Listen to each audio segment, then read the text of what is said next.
Judith Mergui nous a rejoint en studio. Bonjour Judith. Bonjour Ilana. Dans un instant, votre biais, mais avant ce titre de l'actualité, cette nuit a donc eu lieu le fameux débat qui opposait Donald Trump à Joe Biden, les deux candidats à la présidentielle américaine qui approchent. Bon Judith, vous maîtrisez un petit peu quand même le système électoral américain ? Oui, bien sûr que oui. Bon, parfait, alors expliquez-nous comment ça se passe. Ah non, bien sûr que non, là je peux pas du tout expliquer ça, moi j'ai piscine. Ah non merde, c'est vrai, elles ont fermé.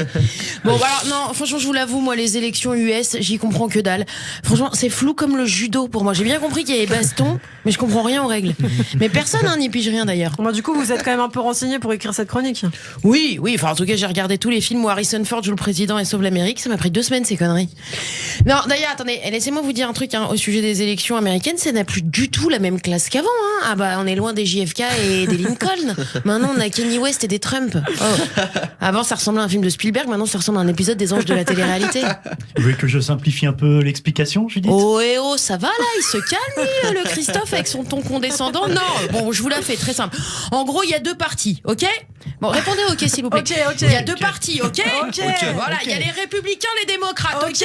Il y a les cow-boys et les indiens, ok. Bon, bah voilà, donc voilà, ça c'est réglé. Sinon il y a d'autres partis aussi, mais bon eux comme même eux ils s'en foutent pas mal de leur petit parti, il y a pas de raison que moi je m'y intéresse. Alors première étape, enfin du moins la première étape que j'ai compris. Chacun de ces partis lors des primaires désigne un ticket gagnant qui permettra à son candidat de se présenter, comme dans Charlie la chocolaterie quoi. Là tu te demandes quand est-ce que débarque Johnny Depp, et tu peux toujours l'attendre. Et donc là commence la fameuse campagne électorale. Voilà, et c'est surtout là que nous on commence à se marrer, parce qu'aux États-Unis ils s'en foutent complet d'expliquer leur programme, les politiques. Eux ce qu'ils veulent c'est expliquer à quel point leur adversaire est nul. Et là tous les coups sont permis pour caguer sur la tête de l'autre. Ah non mais alors tout, clip, musique, post Insta, tweet, les mecs on veut du buzz. Ok, le clash Booba Caris à côté, ou alors le encore plus fameux clash Freeze Corleone Judith Mergui. Ah bah là, à côté ça c'est les bisounours. Vous égarez un petit peu Judith. Je fais ce que je veux, c'est mon billet. Voilà, d'ailleurs là si au milieu j'ai envie de switcher sur le modèle électoral marocain, je peux Ilana. Alors au Maroc, et le roi est sitôt. Voilà. Alors, pardon, reprenons. Donc les électeurs aux États-Unis, ils votent dans chaque État pour choisir leurs grands électeurs. Voilà, c'est comme chez les Juifs, il y a que des grands rabbins. Là-bas, c'est pareil, il y a que des grands électeurs. Cette fameuse élection a lieu le 1er mardi de novembre. Pourquoi ? Parce qu'ils voulaient faire ça le 2e mercredi de janvier, mais c'était les soldes. Bon, vous en avez d'autres, des questions pareilles ? Non, mais sérieux. Alors le nombre de grands électeurs dans chacun des 50 États correspond au nombre d'élus du Congrès de Washington, soit 2 sénateurs, et un nombre de députés proportionnel au nombre d'habitants de l'État.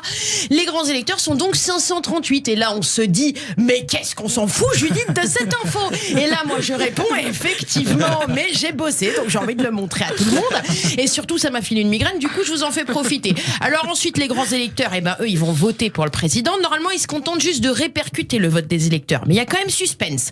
Le dépouillement de leur vote aura lieu 15 jours plus tard. À mon avis, il leur faut 15 jours parce que même eux, ils pigent rien à leur propre système. Donc voilà. Et c'est à cette date que le candidat vainqueur est déclaré, à condition qu'il remporte au moins 270 voix des grands électeurs sur les 538.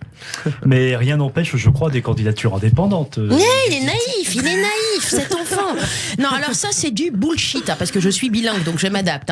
Bullshit d'abord parce que ça coûte beaucoup trop cher pour qu'un indépendant puisse rester dans la course, et puis surtout parce que le mode de scrutin ne permet la présence que de 2 candidats. En gros, les mecs, on leur dit présentez-vous, investissez, faites des shows, mais sachez que vous ne serez jamais élu. Donc présente-toi, mais comme pour un hobby, tu vois. Voilà. Alors si je peux me permettre un conseil à tous les milliardaires mégalos qui envisageraient de se présenter, pourquoi pas plutôt la Zumba, les gars. Un hobby, ça coûte beaucoup moins cher, tu te dépenses autant et tu risques beaucoup moins de déclencher des guerres.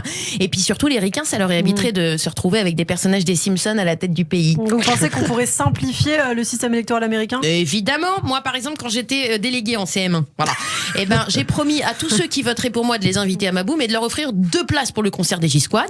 Si le système américain copiait un peu ce mode de fonctionnement, en fait, ça marche exactement comme ça.